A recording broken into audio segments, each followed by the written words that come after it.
segmento anterior estuve hablando de las tasas de interés, su definición como un elemento que surge como premio de posponer el consumo, prima que hay que pagar por adelantar ese consumo, la interacción de la oferta y la demanda de fondos prestables, cómo la determina, y entonces al final introduje el gobierno. El gobierno, si tiene un déficit público, significa que es demandante neto de recursos, de fondos prestables, y esto hace que tienda a subir la tasa de interés. Si baja el déficit público, entonces reduce su demanda. Si genera un superávit, entonces esto hace que en vez de ser un demandante neto, pues sea un oferente neto de recursos prestables. Todo esto hay que entenderlo para ver lo que sería la tasa de interés, la cual se estaría pagando por los agentes económicos, tanto privados como el sector público. Eso fue lo que señalé en el segmento anterior. Vamos ahora a ver lo que sería ya para el caso de el gobierno, cómo usted determina la tasa de interés que paga el gobierno. Miren, el gobierno paga la tasa de interés en función de lo que sería su riesgo de crédito. Y el riesgo de crédito está básicamente vinculado con la capacidad de pago que tiene ese agente económico que se llama gobierno. El Estado, su gobierno, su administración, pues tiene una determinada capacidad de pago. ¿Qué hacen los agentes económicos? ¿Observan solamente la situación actual? No, observan lo que viene y observan la tendencia hacia dónde se va. Por ejemplo, vamos a suponer, en el año 2012, con un déficit de 6.7% del Producto Interno Bruto, era lógico pensar que ahí los que analizaban la economía decían, miren, aquí tenemos un problema porque hay una situación de déficit público muy grande que va a estar impactando negativamente sobre la capacidad de pago del gobierno sobre la deuda. Si hay una situación donde el nivel de déficit es muy grande, usted tiene dificultad para pagar la deuda. Para que entienda más fácilmente, imagínese que usted tiene una tarjeta de crédito y usted cada mes tiene una situación en su casa donde usted gasta mucho más de lo que usted tiene de ingreso y por lo tanto tiene que utilizar la tarjeta continuamente. Tiene que estar utilizando la tarjeta continuamente. Ante esa situación, entonces usted está acumulando deuda. Sigue acumulando deuda y la llega a acumular a un ritmo tal que se convierte verdaderamente en insostenible. Cuando usted tiene un nivel de ingreso que está por debajo de forma continua de sus gastos, usted acumula deuda. Pero cuando llega un punto, además de que lo que sería el incremento de sus ingresos está por debajo de lo que sería el pago de tasa de interés que usted tiene que realizar, entonces definitivamente usted se coloca en una trayectoria de insostenibilidad con relación a el pago de la deuda. Usted no va a poder pagar la deuda. Ante esa situación, entonces, ¿qué hace quien le presta a usted? Recuerde que hay alguien que genera unos fondos prestables. Ese alguien que le presta a usted se realiza ese préstamo a través de, como le señalé, un determinado intermediario financiero que lo analiza usted. Lo analiza usted y verifica si usted tiene capacidad de pago. Cuando ve que usted tiene una situación donde los gastos están por encima de sus ingresos de forma continua y no hay expectativa de que en algún momento usted va a resolver ese problema, entonces usted entra ante una situación de insostenibilidad de la deuda. Su deuda es impagable y por lo tanto entonces comienzan a retraerse aquellas fuentes de financiamiento para usted. Eso es lo mismo que sucede con los gobiernos. Un gobierno se observa lo que es el flujo que tiene de ingresos y gastos, se observa lo que es la tasa de interés, se observa lo que es la depreciación esperada del peso por el hecho de que haya una situación en la cual una parte de la deuda está en pesos y una parte de la deuda está en dólares, y se observa entonces todos esos elementos juntos que tienen efectos directos e efectos indirectos sobre la sostenibilidad de la deuda.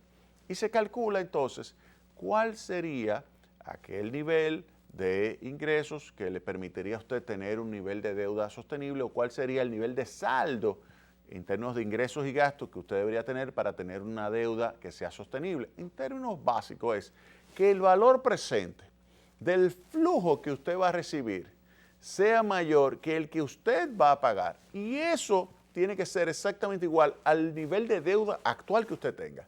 Si usted tiene un valor presente de sus ingresos superior al valor presente de los gastos que usted va a realizar y esa diferencia es igual al valor de la deuda actual, usted no tiene problema. El banco le dice, usted puede pagar. Y eso es lo mismo que sucede con los gobiernos.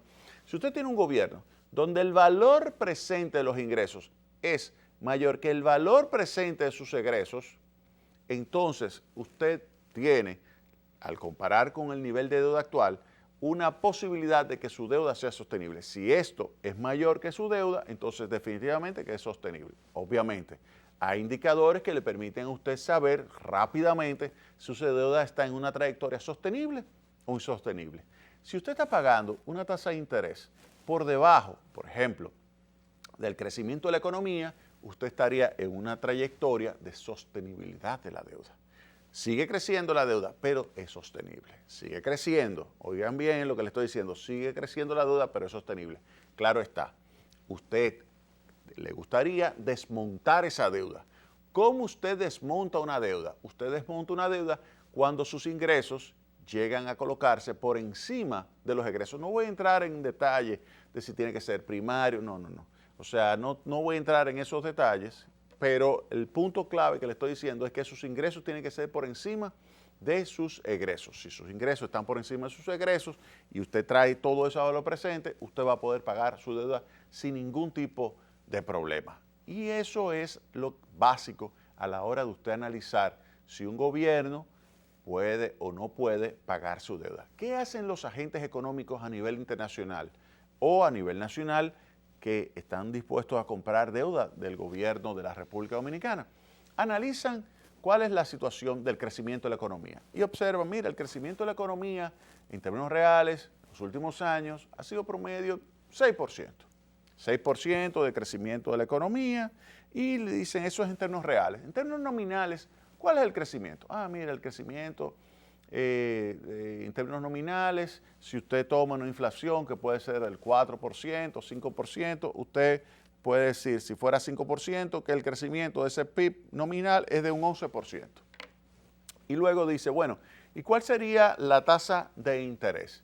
Usted dice, bueno, la tasa de interés que usted tiene, vamos a suponer ya expresada en dólares, bueno, en pesos, es decir, dólares más la depreciación, póngale que sea 10%. Entonces, si usted tiene un crecimiento de 11 y tiene una tasa de interés del 10, usted tiene sostenibilidad. No hay problema. No tiene problema en esa situación. Obviamente, usted tiene que tomar en cuenta también cuál es la perspectiva que usted va a tener de su saldo. Usted tiene que tener un saldo que le permita a usted poder comenzar a desmontar esa deuda.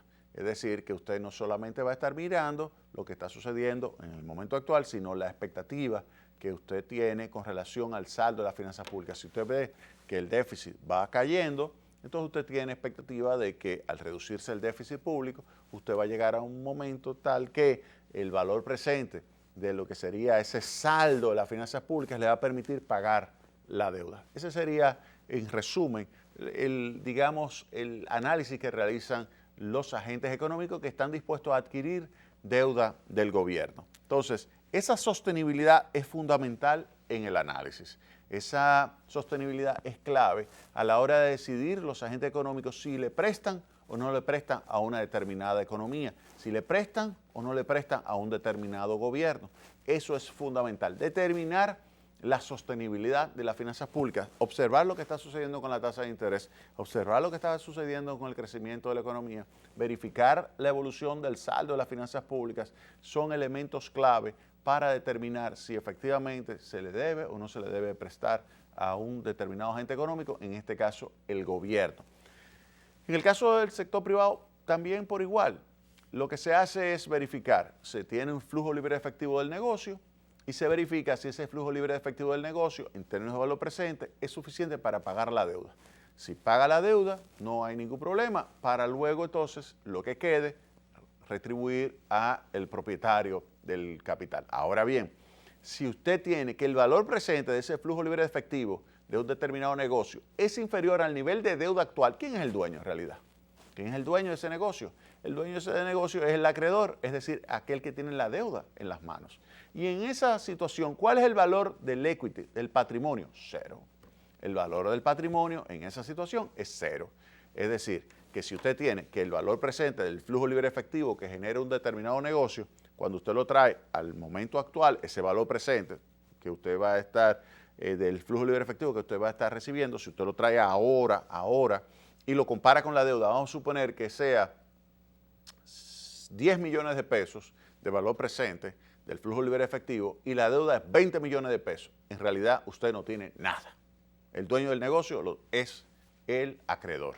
Ahora, si el valor presente de ese flujo libre efectivo es 30 millones de pesos y usted tiene una deuda de 20 millones de pesos, usted es el dueño de 10 millones de pesos de un total de 30 que vale su negocio. Entonces, esa sería la forma en que los agentes económicos entonces analizan a quién, a la empresa privada. Y algo similar, muy similar, se hace con los gobiernos. Entonces, de esa forma, al usted analizar eso, es que usted llega a la conclusión de a qué tasa de interés usted debe prestar.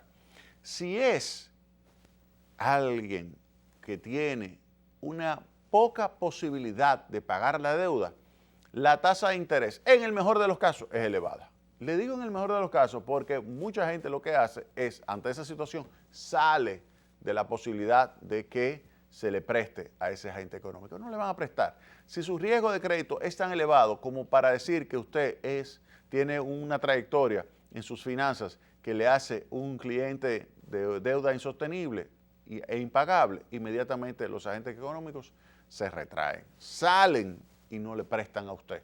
Y la tasa de interés a la cual usted pudiera conseguir se dispara de forma exponencial. Yo recuerdo en la crisis del 2008, que desembocó en algunos países europeos 2009, 2010, 2011, 2012, que por ejemplo España, por ejemplo Grecia, pagaban tasas de interés por encima del 20%, por encima del 20%, y eso por el riesgo de incumplimiento que tenían esos países. Y eso obviamente que es clave para determinar hacia dónde va una economía. Ahora, lo que habría que ver es, entonces, qué se puede hacer para mejorar las finanzas públicas y la capacidad que tiene entonces usted de poder honrar sus compromisos. Vámonos a la pausa y retornamos en breve.